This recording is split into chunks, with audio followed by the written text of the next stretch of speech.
Você está angustiado, triste, e de repente alguém fala assim: dê louvores a Deus. Louvor a Deus?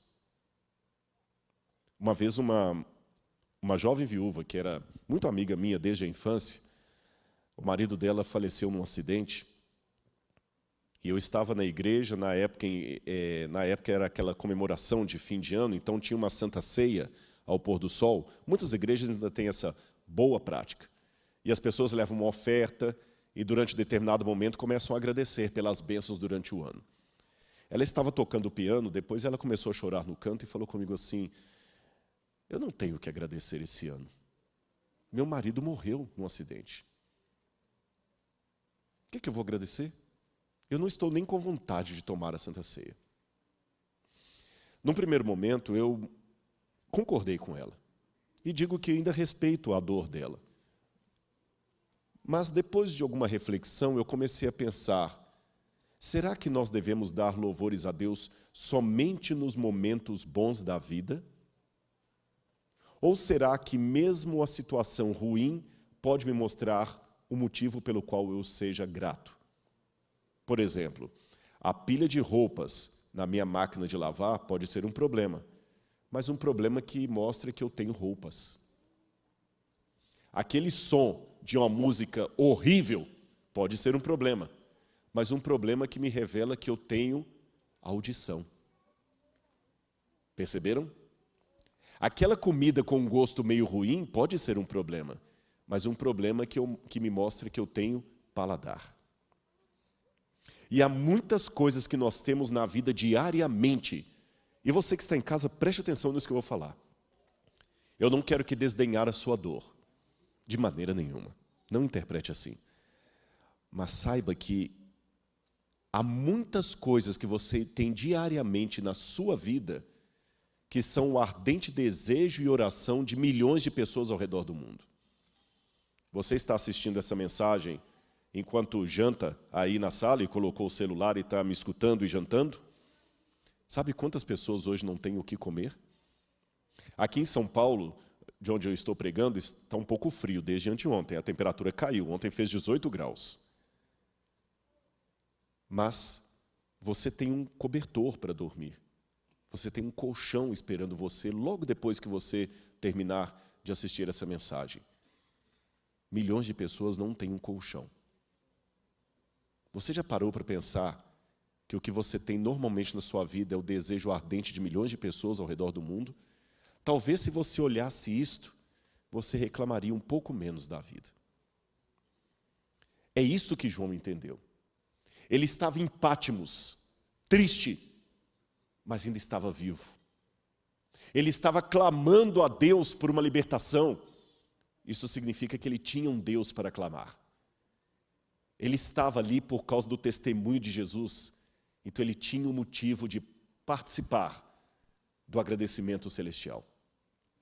Esta é uma questão que nós devemos colocar. Eu vou contar uma ilustração bem chocante para você. É uma história real. E eu gostaria de saber como é que você reagiria a essa história que eu vou contar. Uma vez um pai da igreja, ancião, fiel, ele e sua esposa, tinham um único filho, que era líder de desbravadores, e para quem não sabe, desbravadores é como se fossem um clube de escoteiros adventistas. Não é bem um escotismo, mas é muito similar. E há milhares de desbravadores ao redor do mundo. Eu fui desbravador, é um trabalho fantástico. Se você tem um filho juvenil, pré-adolescente, procure um clube de desbravadores. Pode entrar mesmo não sendo adventista? Claro, todos são bem-vindos. Ensinam valores, primeiros socorros, acampamento, é coisa muito boa. E aquele filho desse irmão, que eu vou contar a história, era um líder de desbravador. Filho único, firme na igreja.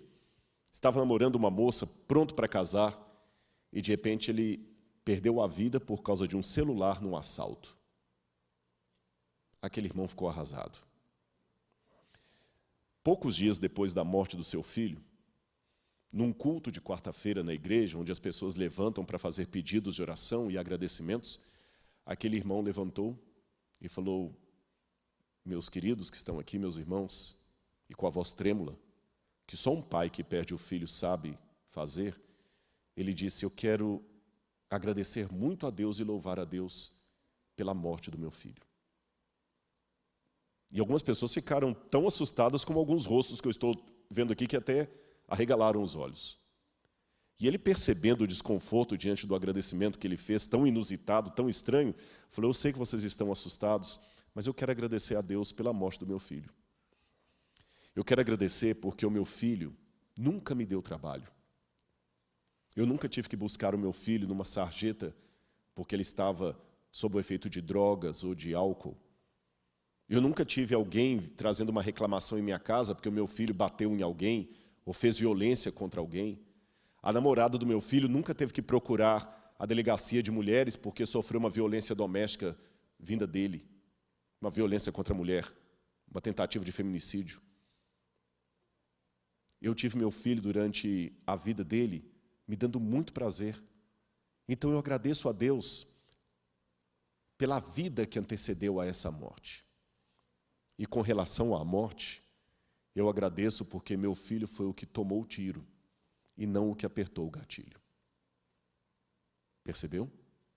Não é questão de masoquismo, mas é questão de mostrar para o diabo que pela ação do Espírito Santo em nossa vida e pela graça de Deus, mesmo em meio à dor, nós podemos unir o nosso cântico e o nosso louvor ao céu e louvar a Deus dizendo: Santo, Santo, Santo é o Senhor Deus Todo-Poderoso, aquele que é, que era e que há de vir, porque Jesus está voltando. E nós temos o motivo de ser os mais felizes de todos os seres humanos, mesmo em meio à dor, mesmo em meio à dor. Está doendo? Cante, louve a Deus, não é masoquismo. Assim você está entendendo na prática a hermenêutica do Apocalipse. Não é apenas uma questão de mostrar o texto, mas o que eu faço com isso? O que eu faço com isso? Aprenda que Deus não colocou aquela mensagem do louvor ali apenas por um enfeite teológico, é para mostrar a você que a sua vida tem que ser um uníssono de louvor a Deus. Louvor a Deus não significa que a dor vai passar, ela vai diminuir e você vai ter mais força para enfrentá-la, mas você ainda vai enfrentá-la, porque é a dinâmica do grande conflito. Se sofrermos demais, nós não suportamos, mas se sofrermos de menos, não sabemos quão mal é o mal e não desejamos a volta de Jesus.